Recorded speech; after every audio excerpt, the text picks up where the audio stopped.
Hello friends, welcome back to the daily vocabulary LTX classes. అందరూ బాగున్నారా?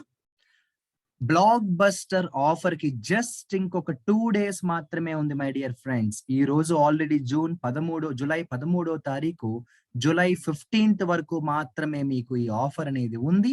Block buster offer ని miss చేసుకోవద్దు. ఎందుకంటే ఇంగ్లీష్ ఇన్ఫినిటీ అనే మన కోర్స్ కి 50% డిస్కౌంట్ ఇవ్వడం అనేది చాలా మంచి ఆపర్చునిటీ. అంటే 1000 రూపీస్ పే చేస్తే చాలు, English infinity course life time validity కలిగిన కోర్స్ ని పొందొచ్చు.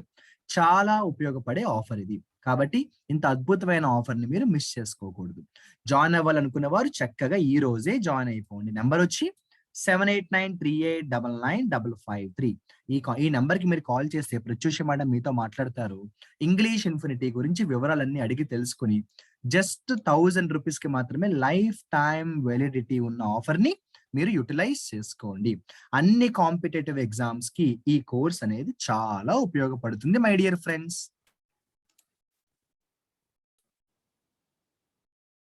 మనం హిందూ పేపర్ లోకి వెళ్ళిపోయి ముఖ్యమైన వొకాబులరీ డిస్కస్ చేసేద్దామా? స్టార్ట్ చేసే ముందు ఎప్పటిలాగే మీకు ఒక మంచి ఇడియం ఫర్ ద డే. ఈ రోజు మనం డిస్కస్ చేయబోయే ఇడియం ఏంటి అంటే my dear friends, a day late and a dollar short. ఏంటమ్మా ఈ రోజు మనం చెప్పుకోబోయే ఇడియం ఏంటమ్మా? A day late and a dollar short. ఎప్పుడు ఇడియం వాడతామో చాలా సింపుల్ గా అందరికి అర్థమయ్యేలా చెప్పమంటారా? ఏదైనా పని బాగా ఆలస్యం అయిపోయింది అనుకోండి, ఆ పని చేసిన యూజ్ ఉంటుందా? ఉండదు కదా. అటువంటప్పుడు ఏమంటాము? A day late and a dollar short అంటాం. అంటే ఇప్పటికే చాలా లేట్ అయిపోయింది. ఎంత లేట్ అయిందంటే నువ్వు ఇప్పుడు అది చేసినా ఉపయోగం లేదు అంటాము. అర్థమైందా? అలా అన్నమాట. ఉదాహరణకి మా ఫ్రెండ్ నన్ను అర్జెంట్ గా కొంత అమౌంట్ హెల్ప్ చేయమని అడిగాడు. వాళ్ళకి తెలిసిన వాళ్ళకి ఆపరేషన్ ఉంది, అర్జెంట్ గా కొంచెం హెల్ప్ చేయమని అడిగాడు.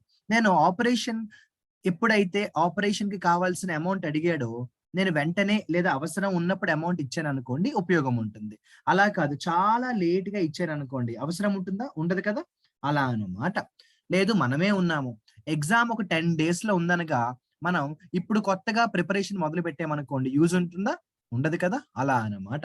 కొంతమంది స్టూడెంట్స్ ఉంటారు, కాంపిటేటివ్ ఎగ్జామ్స్ ప్రిపేర్ అయ్యేవారు. నోటిఫికేషన్ పడిన తర్వాత ప్రిపరేషన్ మొదలు పెడతారు. దానివల్ల ఏమైనా యూజ్ ఉంటుందా? యూజ్ ఉండదు. ముందు నుంచే ప్రిపరేషన్ అనేది చెయ్యగలగాలి. అందుకే చూడండి, thanks for sending the extra workers but your A day late and a dollar short. అంటే ఏంటి? ఎక్స్ట్రా పని వాళ్ళని పంపినందుకు ధన్యవాదాలు, కానీ ఉపయోగం లేదు, ఎందుకంటే ఇప్పటికే చాలా లేట్ అయింది అంటాము. ఇటువంటి కొన్ని వందల ఇడియమ్స్ మీద మన ఇంగ్లీష్ ఇన్ఫినిటీ కోర్సులో వీడియోస్ రూపంలో అన్నీ కూడా డిస్కస్ చేసి రికార్డ్ చేసి మీకోసం ఎల్టీఎక్స్ క్లాసెస్ యాప్ లో ఉంచడం అయితే జరిగింది. మీరు ఇంగ్లీష్ ఇన్ఫినిటీ కోర్స్ తీసుకుంటే ఇటువంటి కొన్ని వందల ఇడియమ్స్ పై మీరు చక్కగా వీడియోస్ ని చూస్తూ నోట్స్ రాసుకోవచ్చు. ఫ్రెండ్స్, మనం చూస్తున్నాము హిందూ పేపర్ ఎడిటోరియల్ కాలం లో ఉన్నాము. ఇది నిన్నటి పేపర్, అంటే జూలై 13వ తారీఖుకి సంబంధించిన పేపర్. ఇందులో మనకి ఫార్ అపార్ట్ అనే పేరుతో ఒక మంచి ఆర్టికల్ అయితే కనిపించిందండి. ఇందులో కొన్ని ముఖ్యమైన వొకాబులరీ ఉన్నాయి. మొట్టమొదటిగా రిజాల్వ్ అనే వొకాబులరీ కనిపించింది. సాధారణంగా రిజాల్వ్ అనేది 2 రకాలుగా వాడతాము. ఒకటి రిజాల్వ్ అనేది వెర్బ్ గా వాడతాము, ఇంకొకటి నౌన్ గా వాడతాము. ఇక్కడ ఈ సెంటెన్స్ లో వెర్బ్ గా వాడలేదు, నౌన్ గా వాడారు. ఇండియాస్ రిజాల్వ్ అన్నారు. ఇండియా యొక్క రిజాల్వ్. రిజాల్వ్ అంటే సంకల్పం, పట్టుదల. సో రిజాల్వ్ అంటే డిటర్మినేషన్ అని రాసుకోండి. అదే విధంగా ఇక్కడ రెండవ ముఖ్యమైన వొకాబులరీ కూడా వచ్చేసింది, సస్టైన్ అన్నారు. సస్టైన్ అంటే భరించడం. సస్టైన్ అంటే ఏంటమ్మా? భరించడం. టాలరేట్ అంటాం కదా. సస్టైన్ అంటే భరించడం, టాలరేట్. మూడో వొకాబులరీ డిప్లాయ్మెంట్. డిప్లాయ్మెంట్ అంటే ఏంటంటే మై డియర్ ఫ్రెండ్స్, ఎవరినైనా కూడా ఒక బృందాన్ని, ఒక ట్రూప్ ని, కొంతమంది ఆఫీసర్స్ ని ఒక చోట పెట్టడాన్ని డిప్లాయ్ చేయడం అంటాము. సో 3 వొకాబులరీ హెడ్లైన్స్ లోనే వచ్చేసాయి. మొదటిది రిజాల్వ్, పట్టుదల. రెండోది సస్టైన్, భరించే శక్తి, సహనం, టాలరెన్స్. మూడోది డిప్లాయ్. డిప్లాయ్ అంటే ఏంటంటే ఎవరినైనా కూడా బృందాన్ని ఒక చోట పెట్టడాన్ని డిప్లాయ్ అంటాం మై డియర్ ఫ్రెండ్స్.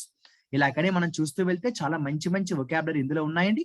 ఈ ఆర్టికల్లో నేను సుమారుగా 10 మంచి వొకాబులరీ మీతో షేర్ చేసుకునే ప్రయత్నం చేస్తాను. జాగ్రత్తగా గమనిస్తే, కామనాలిటీస్ అన్నారు. కామనాలిటీస్ అంటే సిమిలారిటీస్ అండి, పోలికలు.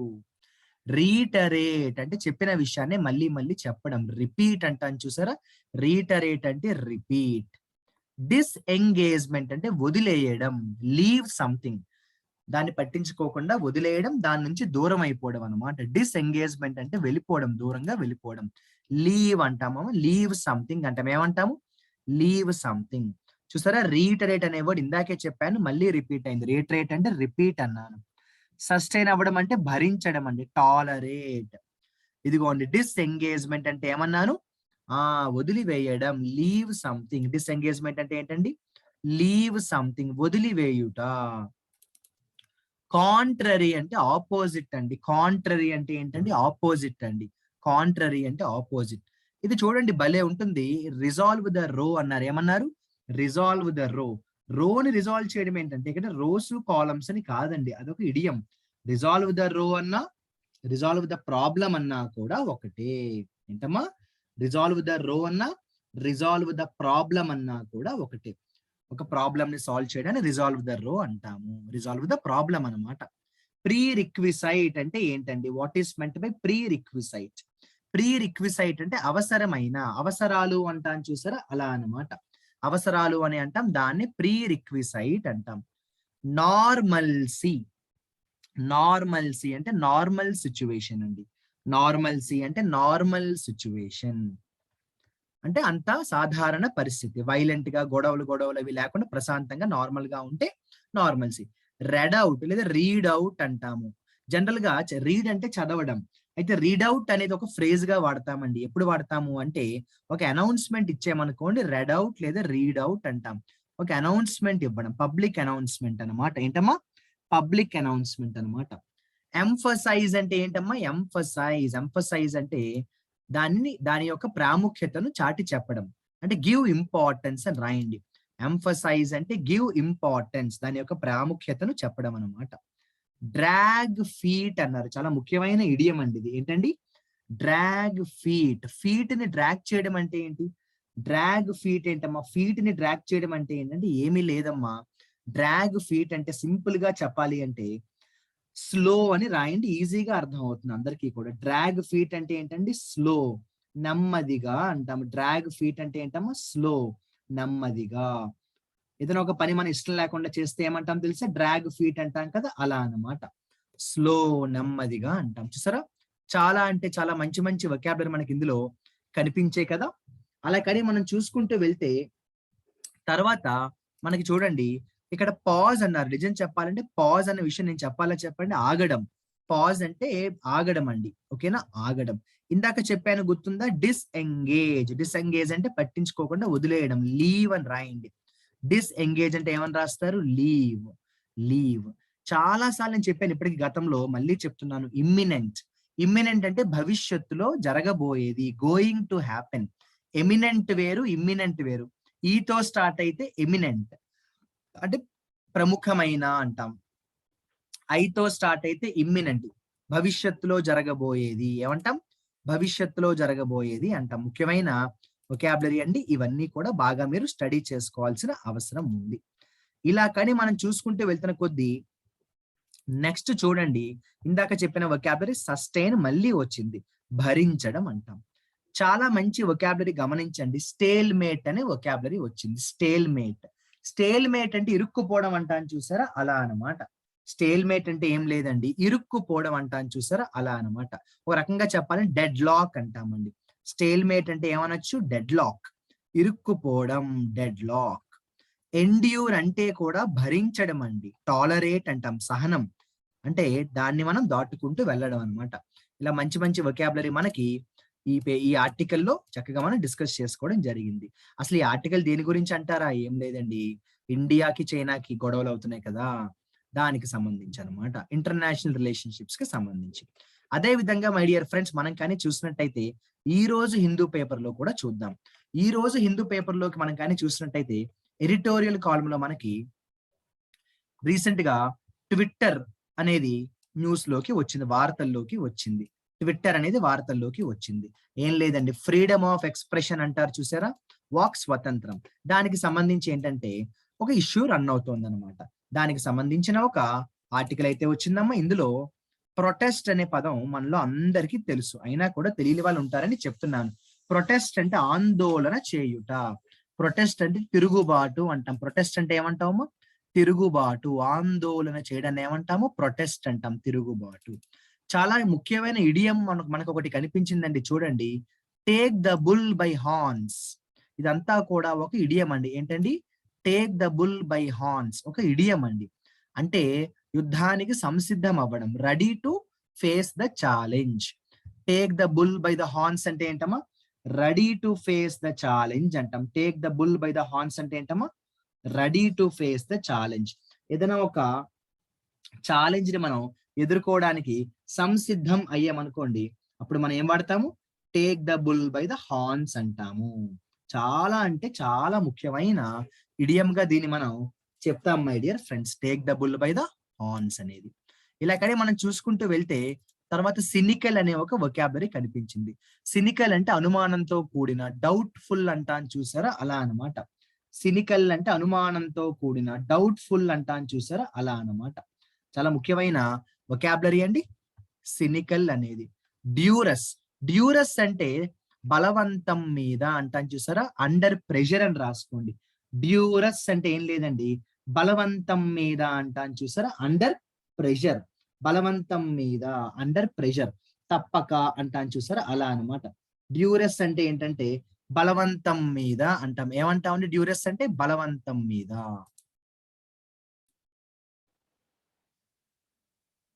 డ్యూరస్ అంటే ఏమన్నానమ్మా? డ్యూరస్ అంటే ఏంటమ్మా? బలవంతం మీద. ఫోర్స్బులీ అని కూడా రాయొచ్చు.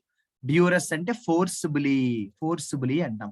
సబ్స్టాంటివ్ అంటే బలమైన, స్ట్రాంగ్ అని. జనరల్ గా సబ్స్టాంటివ్ ఎప్పుడు వాడతామంటే స్ట్రాంగ్ బేస్ అన్నాం అనుకోండి, అప్పుడు మనం సబ్స్టాంటివ్ వాడతాం. ఇప్పుడు వాడతాము స్ట్రాంగ్ బేస్.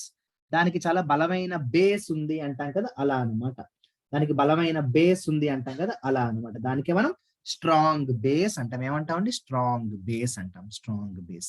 తర్వాత చూడండి, మరొక ఇడియం కూడా కనిపించిందండి. టేక్ అప్ ద గాంట్లెట్ అంటాం. ఏమంటాము? Take up the gauntlet.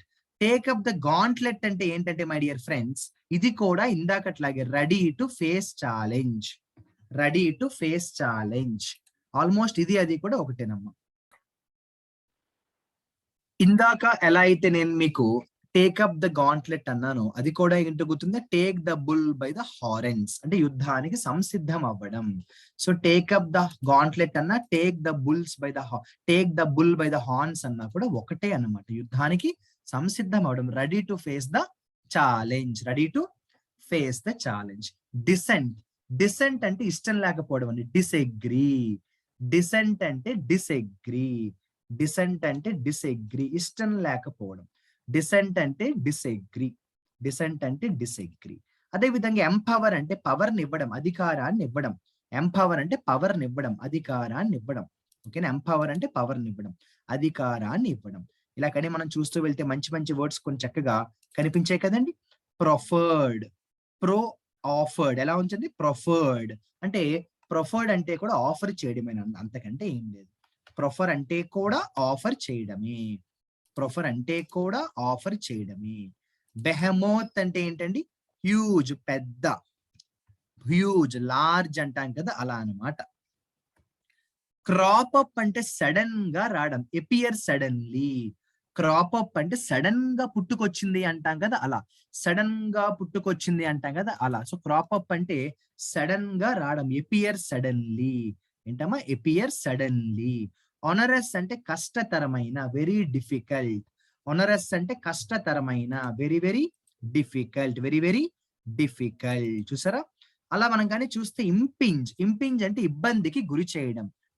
Give trouble అని రాయండి, లేదంటే ఎఫెక్ట్ అని కూడా రాయండి. నెగిటివ్ ఎఫెక్ట్ అనమాట. సో ఇంపింజ్ అంటే ట్రబుల్ లేదా ఎఫెక్ట్ అని రాయండి. ఇంపింజ్ అంటే ట్రబుల్ లేదా ఎఫెక్ట్ అని రాయండి. ఇలా కానీ మనం చూస్తూ వెళ్తే మంచి మంచి వొకాబులరీ చక్కగా మనం చాలా వొకాబులరీ క్లాస్ లో మనం డిస్కస్ చేసుకోవడం అయితే జరిగింది. మరి ఇప్పటిదాకా చెప్పుకున్న వర్డ్స్ ని ఆలస్యం లేకుండా ఒకసారి కానీ మనం రివైజ్ చేసుకున్నట్టయితే, ఒక చోట మీకు గుర్తుంటే ఇమ్మినెంట్ అనే వర్డ్ చెప్పుకోవడం అయితే జరిగింది. ఇమ్మినెంట్ అంటే ఫ్యూచర్ లో జరగబోతుంది. రిజాల్వ్ అంటే ఏంటంటే పట్టుదల, సంకల్పం. భరించడాన్ని ఏమంటామండి? కష్టాలను దాటుకుంటూ వెళ్ళడాన్ని ఎండ్యూర్ అంటాము. భరించే శక్తిని ఏమంటామంటే సస్టైన్ అంటాము. సస్టైన్. రీటరేట్ అంటే ఏంటంటే, రీటరేట్ అంటే రిపీట్ చేయడం అండి. రీటరేట్ అంటే రిపీట్ చేయడం అండి. ఒక ఇరుక్కుపోయిన సందర్భాన్ని ఏమంటాము అంటే స్టేల్ మేట్ అంటామండి. ఇరుక్కుపోయిన సందర్భాన్ని స్టేల్ మేట్ అంటాము. అపరెంట్ అంటే ఏంటంటే స్పష్టంగా, క్లియర్. అపరెంట్ అంటే స్పష్టంగా. పరిస్థితి అంతా సాధారణంగా ఉంది అని చెప్పడాన్ని నార్మల్సీ అంటాం. ఏమంటాము? నార్మల్సీ. దానికున్న ప్రాముఖ్యతను చాటి చెప్పడాన్ని ఎంఫసైజ్ అంటాము. ఎంఫసైజ్. అవసరాలను మనం చెప్పేటప్పుడు ప్రీ రిక్విసైట్ అంటాం. అవసరాలను చెప్పేటప్పుడు ఏమంటామంటే ప్రీ రిక్విసైట్. ప్రీ రిక్విసైట్ అంటాము. అదేవిధంగా వదిలి వెళ్ళిపోవడాన్ని అంటే ఆ పనికి దూరం అయిపోవడాన్ని డిస్ఎంగేజ్మెంట్ అంటాం. ఒక పనికి దూరం అయిపోవడాన్ని ఏమంటాము? డిస్ఎంగేజ్మెంట్. ఏమంటామమ్మా? డిస్ఎంగేజ్మెంట్. యుద్ధానికి సంసిద్ధం అని చెప్పడానికి ఒక అద్భుతమైన ఇడియం చెప్పాను, గుర్తుందా? Take the bull by horns. ఏంటమ్మా? యుద్ధానికి సంసిద్ధం అని చెప్పడానికి ఏంటి? Take the bull by the horns. అదే విధంగా ఇబ్బందికి గురి చేయడం, నెగిటివ్ ఎఫెక్ట్ క్రియేట్ చేయడాన్ని ఇంపింజ్ అంటాం. ఏమంటామండి? నెగిటివ్ ఎఫెక్ట్ క్రియేట్ చేయడాన్ని ఏమంటామంటే ఇంపింజ్. ఇంపింజ్ అంటాము. ఇంపింజ్. అదే విధంగా పెద్ద, ఎక్కువ అని చెప్పడానికి ఏంటంటే బెహిమోత్. బెహిమోత్ అంటే ఏంటమ్మా? చాలా పెద్దది. ఎక్కువ అంటాను చూసారా, అలా అన్నమాట. అదే అధికారాన్ని ఇవ్వడాన్ని, పవర్ ఇవ్వడాన్ని ఏమంటాం? బలాన్ని ఇవ్వడాన్ని ఏమంటాము? బలాన్ని ఇవ్వడాన్ని ఎంపవర్. బలాన్ని ఇవ్వడాన్ని ఎంపవర్ అంటాం. ఏమంటాము? బలాన్ని ఇవ్వడాన్ని ఎంపవర్. బలాన్ని ఇవ్వడాన్ని ఎంపవర్ అంటాము. అదే విధంగా మనం కానీ తీసుకుంటే ఇష్టం లేకపోవడాన్ని, అగ్రీ చెయ్యకపోవడాన్ని ఏమంటాం మనం? డిసెంట్ అంటాం. అగ్రీ చెయ్యకపోవడాన్ని ఏమంటాము? డిసెంట్. అగ్రీ చెయ్యకపోవడాన్ని డిసెంట్ అంటాం. రూల్స్ ని కరెక్ట్ గా ఫాలో అవ్వడాన్ని ఏమంటాము? కంప్లై. డౌట్ఫుల్ గా ఉండడాన్ని ఏమంటాము? సినికల్. బలవంతం మీద ఏదైనా పని చేస్తే ఏమంటాము? Duress. I have to take the decision under the duress అంటాము. ఇక ఆలస్యం చేయడం ఎందుకు, ఎప్పటిలాగే కొన్ని వొకాబులరీ చెప్పాను, మరి కొన్ని వొకాబులరీ మీకోసం నేను రివిజన్ కూడా చేశాను. మరి ఇప్పుడు నెక్స్ట్ ఏంటో మీ అందరికీ తెలుసండి. నెక్స్ట్ ఏంటి మరి చెప్పండి మై డియర్ ఫ్రెండ్స్. నెక్స్ట్ ఏంటి మై డియర్ ఫ్రెండ్స్? ఒక్కసారి మీరు కానీ గమనించినట్టయితే చూడండి. ఇమ్మినెంట్ అనే పదం గతంలో కూడా అనేక సార్లు చెప్పాను. ఏంటండి ఇమ్మినెంట్ అంటే? ఫ్యూచర్ లో జరగబోయేది. ఇమ్మినెంట్ అంటే ఏంటండి? ఫ్యూచర్ లో జరగబోయేది అంటాం. ఫ్యూచర్ లో జరగబోయేది. దాంతో మీరు చక్కగా మంచి ఎగ్జాంపుల్ ఒకటి తయారు చేసి పంపాలి. బెహిమోత్ అంటే large, huge. Behemoth, large, huge. దాంతో కూడా మంచి ఎగ్జాంపుల్ ని తయారు చేసి మీరు పంపాలి చక్కగా. అదే విధంగా ఇదిగోండి చూడండి. Take the bull by the horns అంటే యుద్ధానికి సిద్ధం, లేదా నేను ఆ ప్రాబ్లం ని ఫేస్ చేయడానికి రెడీగా ఉన్నాను, ఫైట్ చేయడానికి రెడీగా ఉన్నాను. ఇలా మంచి మంచి ఎగ్జాంపుల్స్ ని మీరు వీటితో తయారు చేసి పంపండి. ఎప్పట్లాగే నేను మీ ఎగ్జాంపుల్స్ కోసం ఎదురు చూస్తుంటాను. ఆఖరిగా ఒక మాట, ఇంకొక 2 days మాత్రమే ఉంది నాన్న మన ఇంగ్లీష్ ఇన్ఫినిటీ కోర్స్ ని తీసుకోవడానికి. సో బ్లాక్ బస్టర్ ఆఫర్ ని అస్సలు మిస్ చేసుకోవద్దు మరి. All the best my dear friends.